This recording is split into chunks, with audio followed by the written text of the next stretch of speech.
people with whatever type of unbelievable scenarios. But the problem is, how would he ever fund this? Pell Grant and free education, free tuition? How would you even actually support all of this? This is a crazy argument. But you know what? His family members, including he himself, and truly attended a public school, and they work really hard to pay up the tuition. But that's still affordable. He's a boy also attended the regular public school, and he's a family member. He's Boney, and he's a family members all together had been an advocate of a public school because they've been part of it. He graduated from Georgia Tech. He worked really hard. He's from humble backgrounds, but he made his way through the top by toil and moil. That's how he managed to achieve American dream. That's his viewpoint. But he could have never actually want to witness somebody who actually enjoyed a free education somehow enroll. Yeah. Somebody who actually, would be the recipient of free tuition somehow roll the beamer by actually, driving this type of luxurious sedan while the rest of the taxpayers are heavily burdened with this free tuition, then that's not acceptable.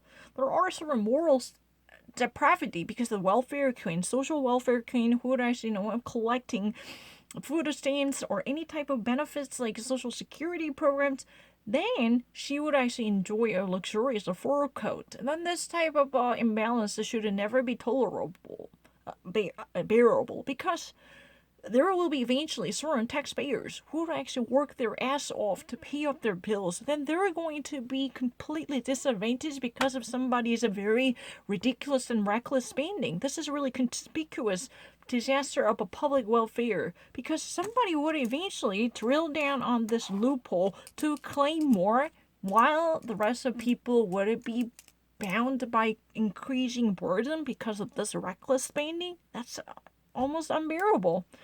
And he claims that he's a specialty in the K-12 education. He's been very, non to the public education system. His entire family experiences the public education. They were actually products of the public schools. So he knew all too well the very sanctity of the public education. So he's been actually claiming his specialty and a specialization in this K-12 education system that's been actually part of the grammar and the primary and the middle and high school students. He knew all too well. If his vision is correct, we can actually afford a college with the current existing system. No need to actually extend the Pell Grant program, even at the cost of burdening certain hardworking industrious workers who had nothing to do with any type of education system. We should take care of each other's business because the system offers such an capacity. As long as you follow the instructions within the system, the status quo can actually maintain proper balance by letting people be educated. And once they graduate, just like me, who actually graduated from Georgia Tech, still managed to launch a business to have one's own success in the industry, you can do it. If you work really hard, all it takes is someone else's diligence and the spirit of industrious work ethics. That's his viewpoint, not mine. He would have never actually, afford this type of imbalance by burdening someone excessively.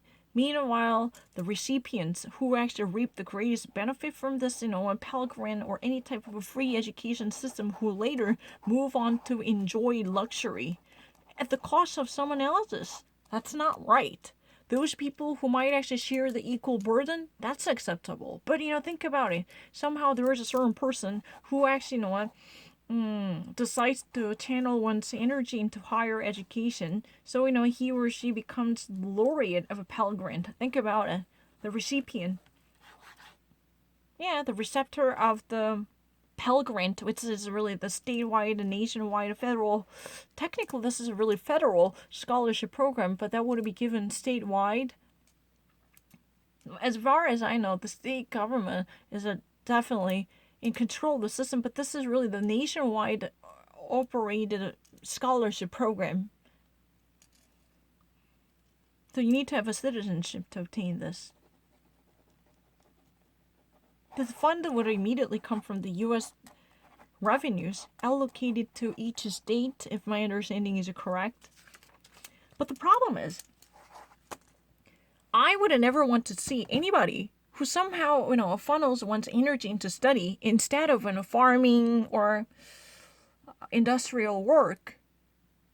Then he or she claims greater benefits because of one's specialty. And later, at someone else's cost, one makes enormous success to drive a BMW because of this, blind money given out to them because of the expansion of the Pell Grant. Think about it.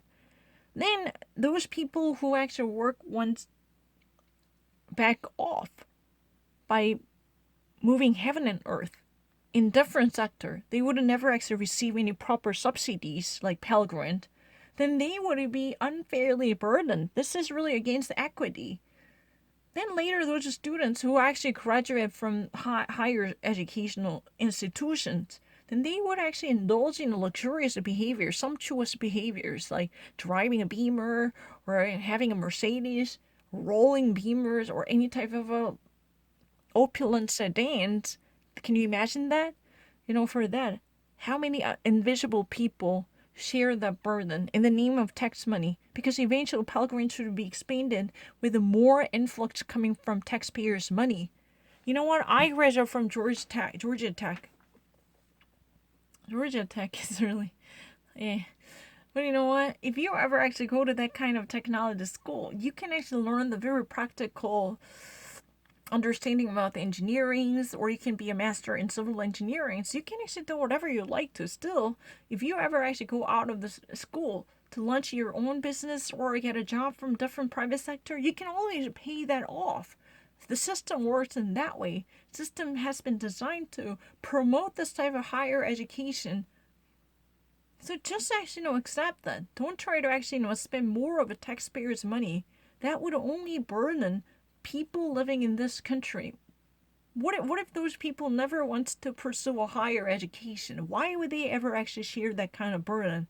Let's try to actually minimize this, blind money that might only favor certain sector of a people. Let's try to equally share the burden on their own by minimizing taxation obligations.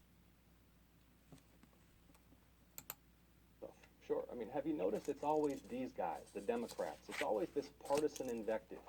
Team blue versus team red. I'm proposing something very straightforward and widely popular. Expand the Pell Grant program to make college affordable for working families in this state. Senator Perdue couldn't care less whether Georgia families can afford the college they need. This is a guy who sells meetings on a private island for corporate PAC checks. This is a guy who voted 4 times to repeal protections for pre-existing conditions. And notice he still refuses to account for those votes. He will not acknowledge that he is continuing to support a policy to repeal protections for pre-existing conditions in the middle of a pandemic. John also says that let's try to actually move beyond the partisan distinction. You always actually change the same incantation. This is really the mantra of yours. Team blue versus team red, and Republican versus Democrats. This is about all American value. And let's try to actually go beyond this vective. Why would you always be so obsessed with this type of understanding? Let me try to actually propose a suggestion that would be widely popular. What is that? Affordable college. By expansion of the Pell Grant, you know how many people from the working class would like to have this done? Because their children are relying on this lifeline called a Pell Grant. Without this, they would never even dream of having their foot step forward in the higher education system. That's really the reality. Let's try to actually move beyond the partisanship. We try to actually pursue an idea that would be beloved, regardless of their ethnicity or racial group or partisanship. Let's try to actually think about something that could actually convince everyone in America based upon all American value. That's really the notion. I mean, that's what he says. I can even understand that. I don't know. I really actually understand. What the fuck? I mean, do you even actually know what David Perdue is? He's been actually nothing but a corporate guy who's been even actually selling meeting on the island. Yeah, he's been actually arranging this type of meeting between those type of higher ranking members in the fossil fuel industry. This is a part of selling PAC checks. He was really trying to recruit more and more people to sell off of business prospects. We're even actually getting more money by actually lobbying, or even actually benefiting his lobbyist, who would eventually later gather money on behalf of him by conducting a wide array of fundraising. He's really that kind of person. He's been so tied up with corporate entities, constantly actually hosting this type of meetings on the very exotic island. In order to actually sell off more of a paychecks, he's been actually trying to work for them. He actually had a very symbiotic relationship with this type of corporate entities. He's been actually promoting their policy. So he scouted more people who might actually endorse their own vision. So he would eventually receive a campaign finance from them. So you know what? If you scratch my back, I'll scratch yours. Type of a symbiotic relationship has been created. So he can never be free. He's been actually chained to this type of a subsistence. So he would always represent their interests ahead of time. He's been actually enslaved. There is no freedom. He can never actually take liberties with his legislative power to serve the people of Georgia with 100% decency, because he's been already signed to be their servant no matter what. That's all the reason he's been actually having this type of exotic rendezvous with exclusive people from the corporate culture, even actually trying to sell up the paychecks, trying to actually endorse their policy, or factoring into their interests ahead of the rest of others. When he was sponsoring certain type of legislative work, when he gets back to Washington D.C., and that's a troublesome.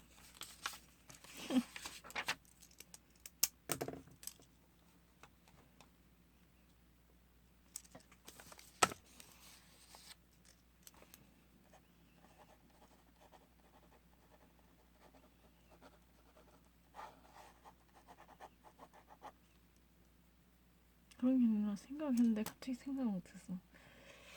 내가 너무 생각해서 아니 무관심한 게 아니라 아우 미안해 죽겠다. 내가 뭔가 다른 걸 생각하느라고 그냥 굉장히 끓는다고 생각했어. I was thinking that it was just boiling. I'm not really making an excuse. I thought that it was just boiling. I feel so stupid. I really actually believe that it was properly boiling. Why haven't I thought that it was actually being burnt? I never in my life had that kind of situation.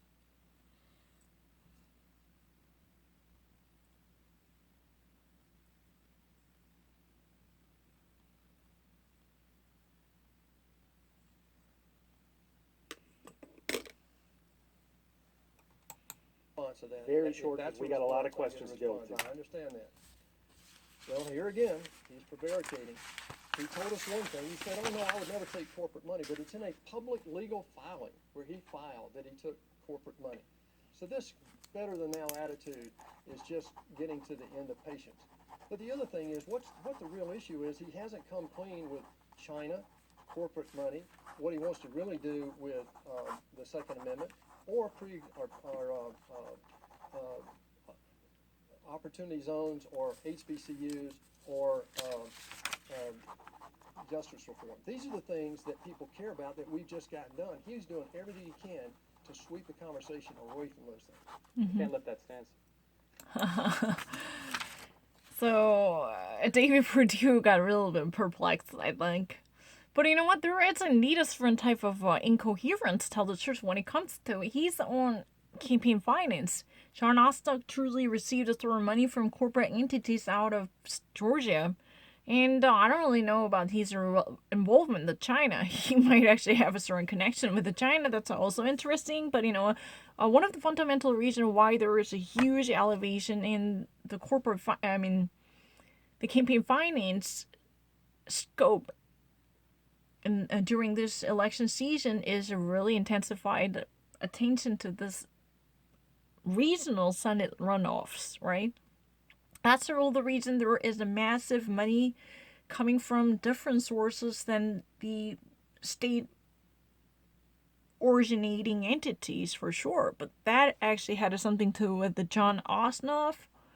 Many of the people really want to unseat David Perdue, so they've been actually doing the similar thing what they had done in the state of South Carolina to literally remove the seat of Lindsey Graham. There had been almost unprecedented amount of money was funneled into the state of South Carolina during the election period. But although he managed to hold on to his old seat for sure. That's interesting. But if I ever actually narrow down what he said, he didn't actually clarify his ties with China in the corporate money. According to the actual filed document, he indeed received the money from corporate entities, although he actually blamed me for being the only person who has been tied up or connected to the corporate culture. But that's not necessarily the case. His campaign finance records demand a certain type of explanation, right? And he's been not at all certain about many of issues. He would always just say that there will be properly allocated money by the meticulous appropriations, but he fails to clarify his vision. There is no specified blueprint for that type of monetary funding, no how he would actually fund the expansion of the HBCU or in justice reform, or how he would actually bring about more workplaces through the Clean Energy Bill or the Green New Deal, and this type of somewhat ambiguous idea. And this is part of a prevarication. He's been not telling the truth willfully by omitting certain important fact, where he's not actually revealing every little detail that was supposed to be part of an honest conversation if he ever wants to tell the truth. His way of truth is somehow cut corners by not actually going into every little corner, and that's a trouble.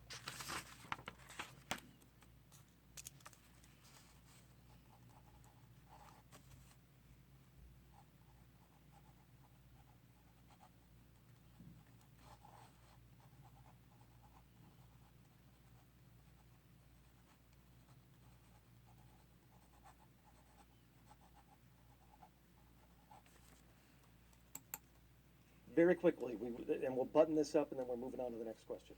I just heard a laundry list of accusations, but not one word about health care. This is very straightforward. We are in the middle of a grave public health crisis. It is spiraling out of control because Washington politicians downplayed the crisis, ignored the medical science, undermined the doctors and scientists who knew what they're doing. And Senator David Perdue, in the middle of this health crisis, is still supporting efforts to repeal protections for Georgians with pre-existing conditions.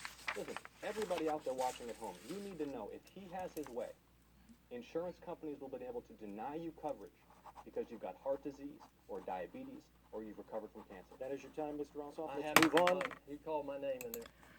So right now there is a whole lot of laundry list of accusation. That means laundry list is something that's really kind of a nasty litany of accusations of lying.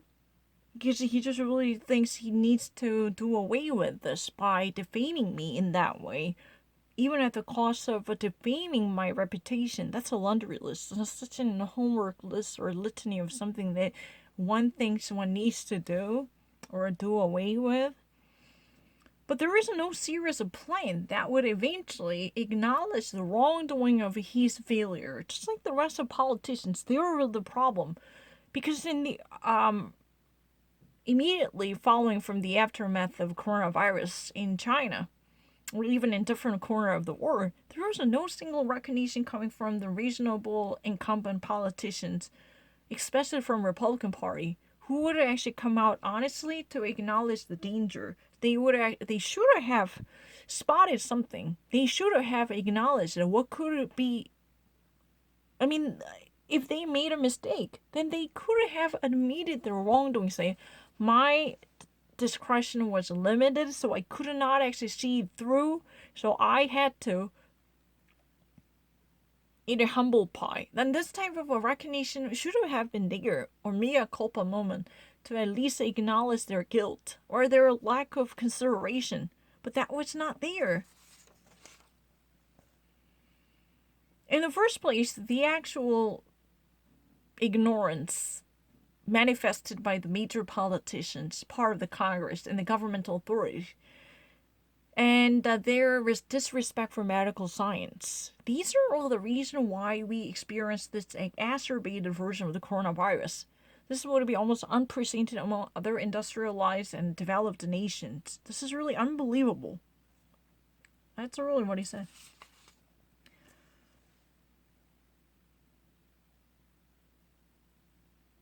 Again, he's been actually diverting the interest and the attention of the public from what they need to know to something else. Because he just really wants to play a blame game, or even actually, vaguely pointing a finger at unidentified people like they or this and Democrats in a very vague way. But this is not about non-entity. This has life or death consequence. Because of this failure of politicians early on, that eventually worsened the condition to the point of irrevocable exasperation. In the first place, how many times have you heard this casual downplaying of the corona pandemic crisis by the politicians? This would soon go away, or we don't really need to wear masks, or this would be nothing but an influenza.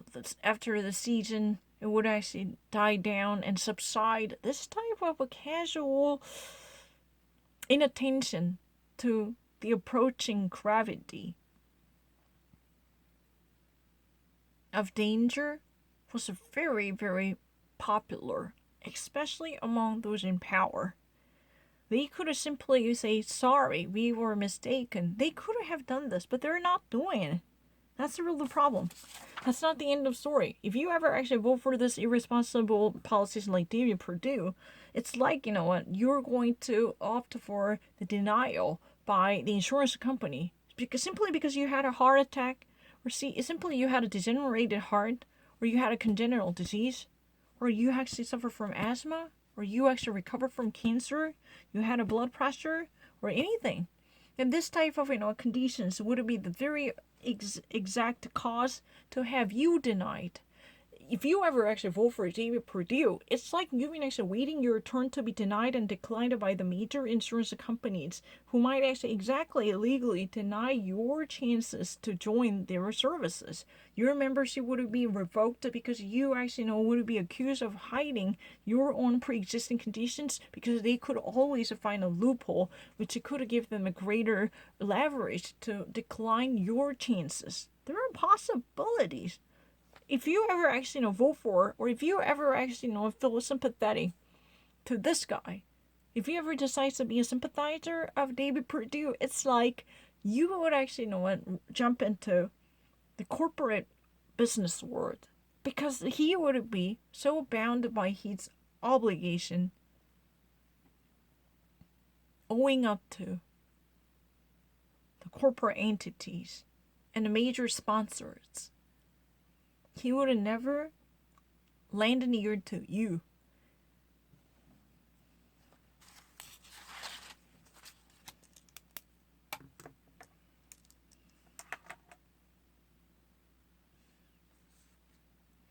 There, I have to get to just a minute. Very quickly. Thank you, Mike. Let's talk about who's threatening what.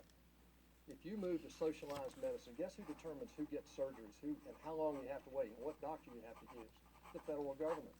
That's the way it is in Canada and most of Europe. That's what they're proposing. The costs are astronomical. They cannot pay for socialized medicine and the Green New Deal. It would bankrupt America. We're already in trouble from a debt standpoint. I ran on that. We lowered the debt curve by growing the economy. But right now, we've got to get serious about beating COVID and then getting our economy going again. If you leave it to the Democrats, they want us locked down and continue to stay locked down until sometime in the future. Let's move on to the next question. Let's go to John Baker. So this is a really funny standpoint. Think about it. Basically, David Perdue and Kelly Ruffnell, they're not at all different at all. If you ever actually leave this, business to Democrats, what's happening? Look who's talking to whom. Are you going to actually threaten Americans because of the My Vision, which it would be nothing but corporate corruption? Hey, excuse me, don't actually, believe their way of talking. if you ever actually vote for that, they were going to ruin the economy. They were going to, ravage the hard-earned taxpayers' money for nothing, as it blind money. Think about the disastrous consequences coming from the socialized Medicare or medical service. Think about it. How many days you need to wait before you have your wisdom teeth pulled out?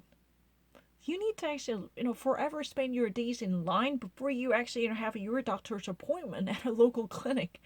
And the prescribed drugs would experience a huge surge in prices because, the socialistic entities would lose a competitivity.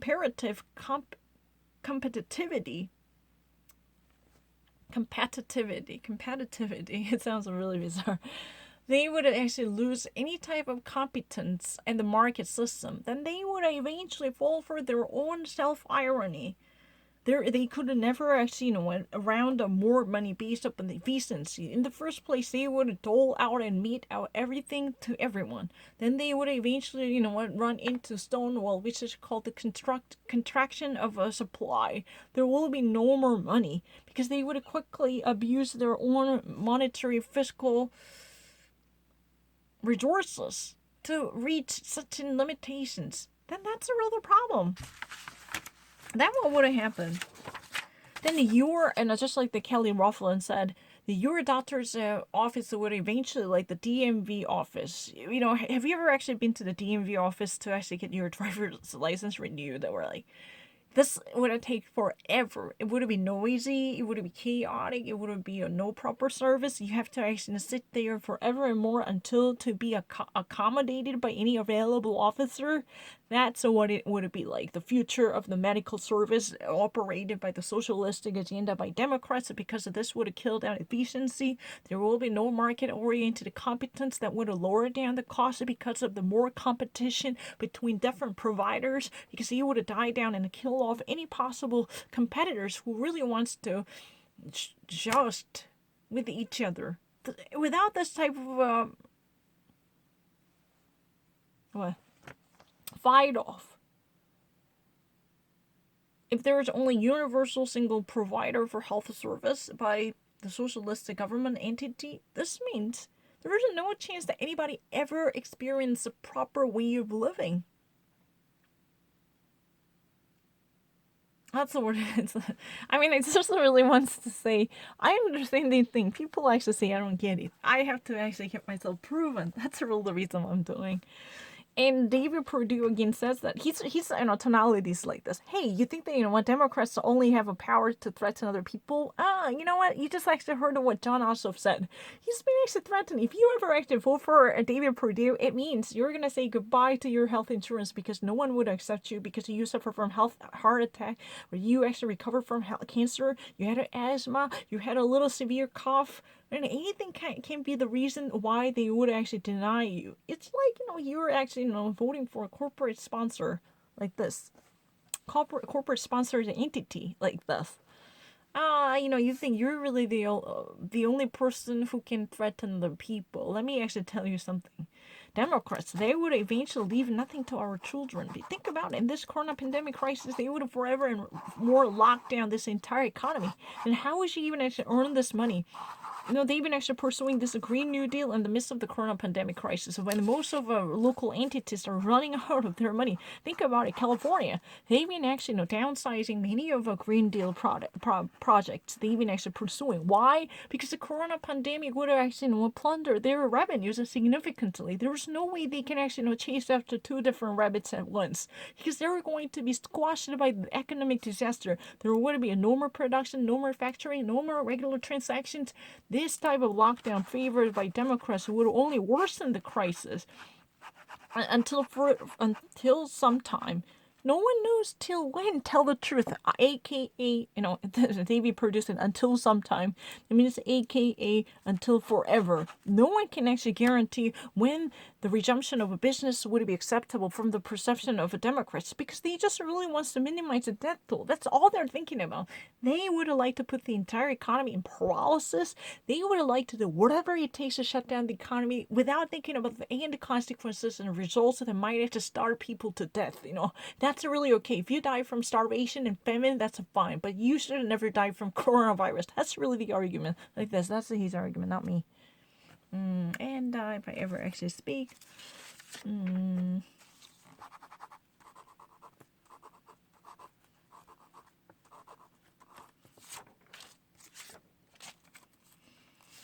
he said he ran on it. This type of a crazy assumption. It's really like bankruptcy. If you ever actually leave leadership to Democrats, they would actually completely ravage the revenues.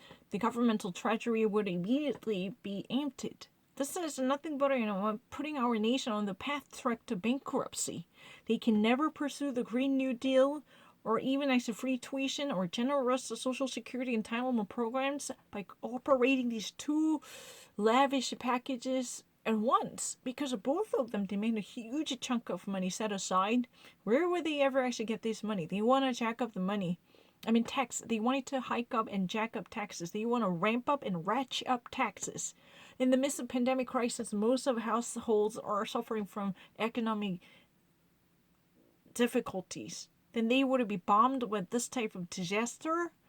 Come on, you're not the only person who would actually have a gun to threaten other people. You can never be the only person who would hold other people at gunpoint with this type of ominous threats. Because Democrats being in power, that means much more threatening. Because they would actually leave no penny to your future generation. They would actually pump out money. They want to siphon out money from our governmental trove and coffer to just simply burn them for nothing. Think about it. The Green New Project, which would actually Green New Deal project. Now, this Green New Deal project would only be about politicized ideological game, which would actually create no seriously practical results, even from the environmental prospects. Only 20% of this whole MAGA deal is about carbon emissions and global warming. The rest of things are likely to be fueled by their political beliefs and tenets. And in the midst of the corona pandemic crisis, if you ever wanted to buy the Obamacare or Affordable Care agenda, then this type of idea is all about socializing our existing health system. That would eventually rob us of efficiency and efficacy that would be normally expected from American hospitals and medical facilities. So you have to wait forever and more until you would ever obtain a shot in your arm. If you ever actually get your first jab in your vein, you need to wait more than 1,000 years. That's an exaggeration, but that's his perspective, not mine. And he also believes that there is no way the government can actually operate this type of mega project simultaneously. The Green New Deal project requires a huge devotion monetarily. That means the government can never actually, throw out the free gifts in the name of the Pell Grant or anything that might actually accommodate people. If they ever wants to pander the constituents or cater to their desires, then there should be greater recognition how they would actually get money. There would be clarified blueprints for funds secured for this type of generous populistic agendas.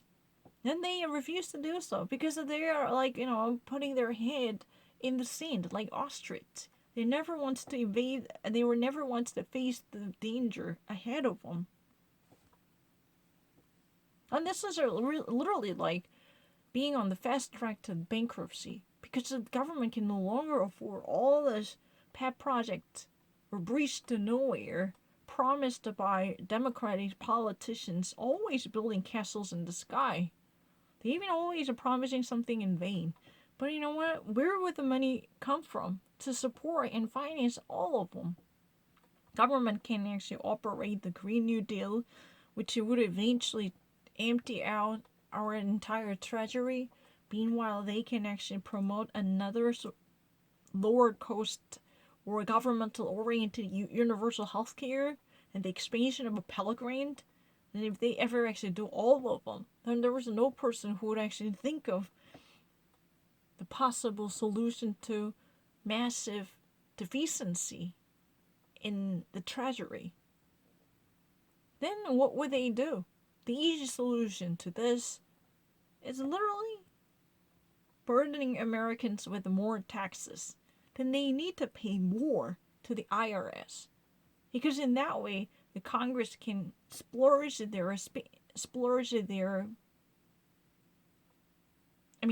money on more of a pet projects.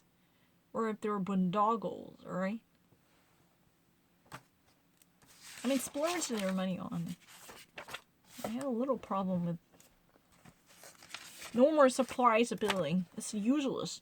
If you ever actually would be met with another bomb that might actually create a craters in our budget planning, then this is disaster.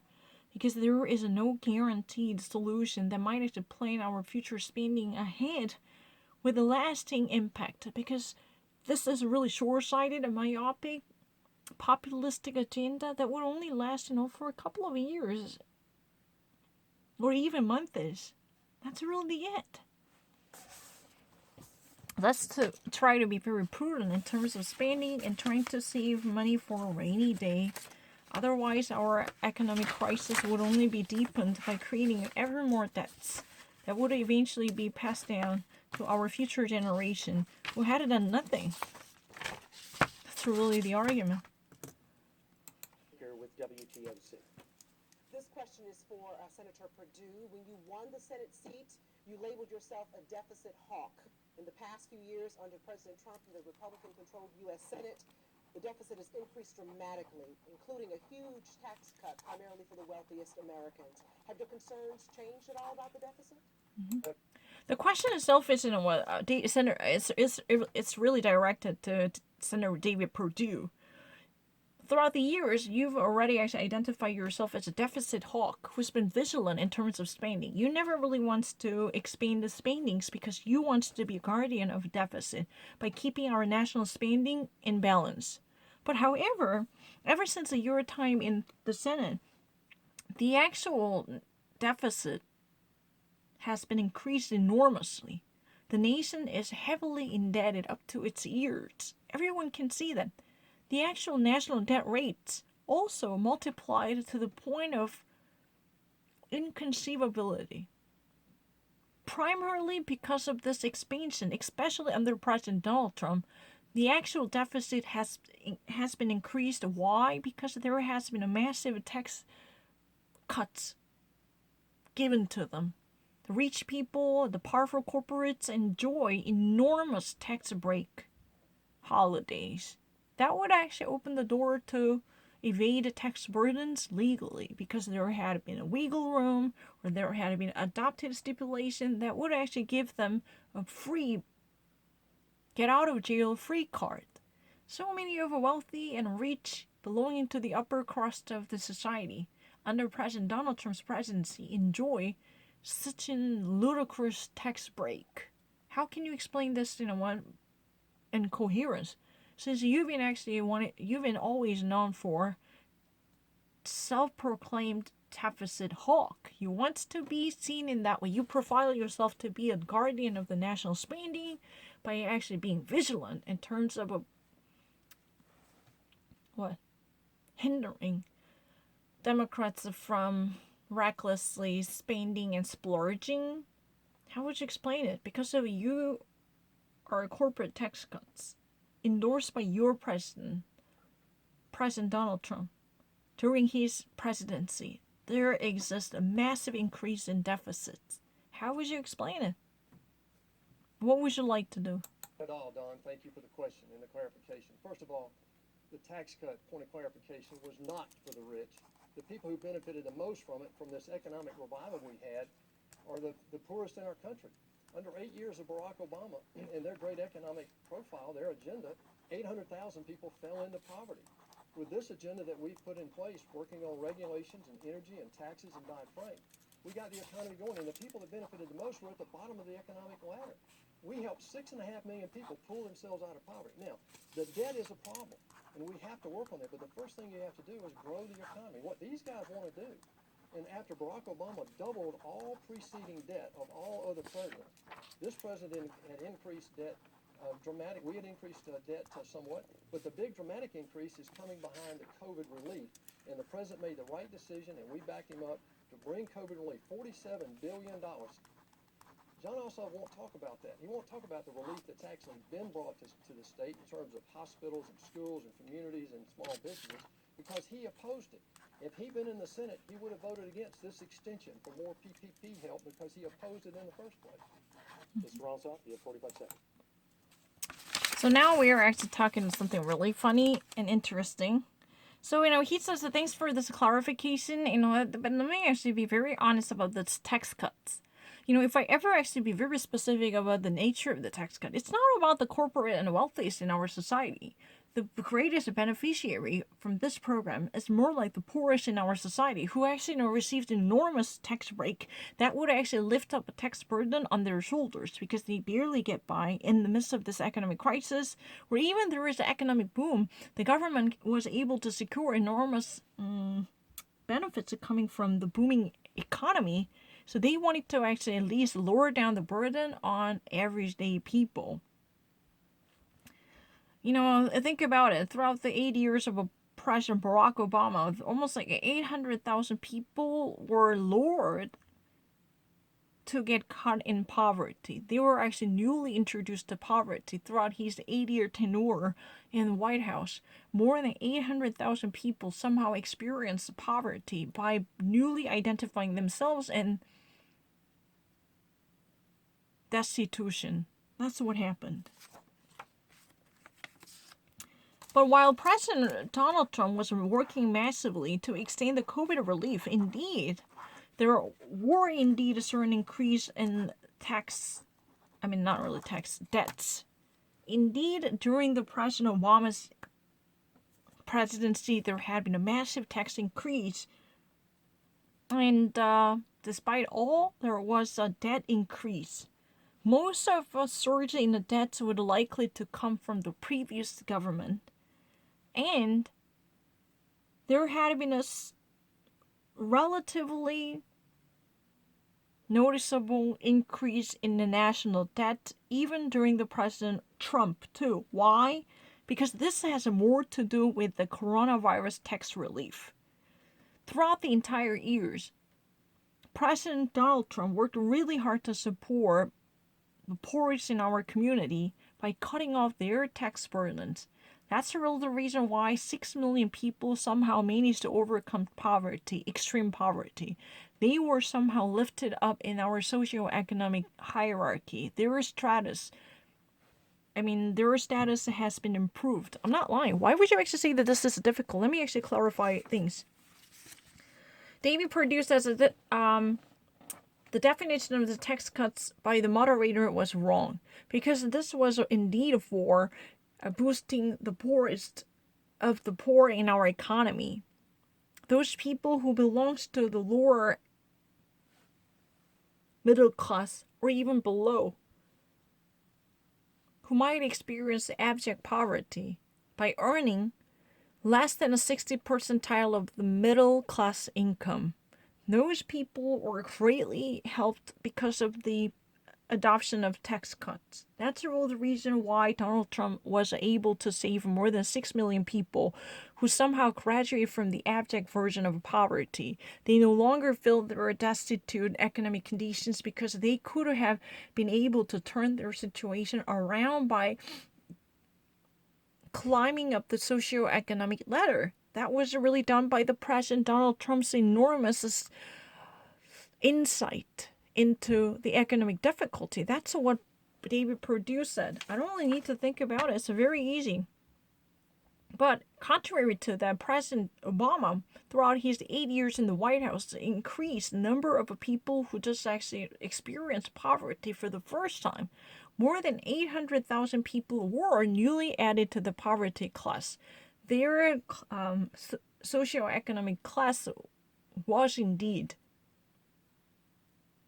relegated and demoted because they could not afford proper houses, or they could not afford any type of luxury the society offers. That's his argument, not mine. Indeed, most of the debts were caused by the previous government. President Barack Obama, by refusing to be prudent about spending, he caused enormous debts, heavily burdening this nation.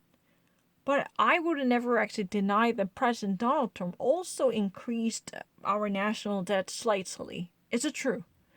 Even throughout President Donald Trump's 4 years in the White House, there was indeed a surge in the debt. But this is more likely to do with the COVID-19 rescue action. This was like, to relieve a burden, stamping on the average household.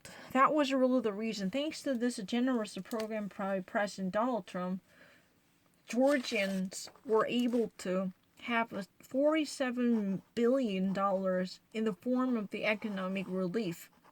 Amongst them, almost $7 billion were spent on the Georgian state hospitals across the state. That's his argument. Thanks to President Donald Trump's enormous support and endorsement, there was indeed a $47 billion that was allocated to the state of Georgia, and amongst them, $7 billion was used to increase the actual structure and establishment of the medical facilities through the state in the midst of the current pandemic crisis. Jon Ossoff would never want to recognize this type of good deed caused by the federal government. This was a really risky behavior because that would immediately jack up the burden of the national debts. However, President Donald Trump had to make this a difficult decision because he really wants to expand the financial aid. That would eventually boost and stimulate the economic conditions of all different Americans all across the 50 states. That's really the reason we indeed experience a significant surge, relatively significant surge. But that would be almost laughable in comparison with what President Obama did because of his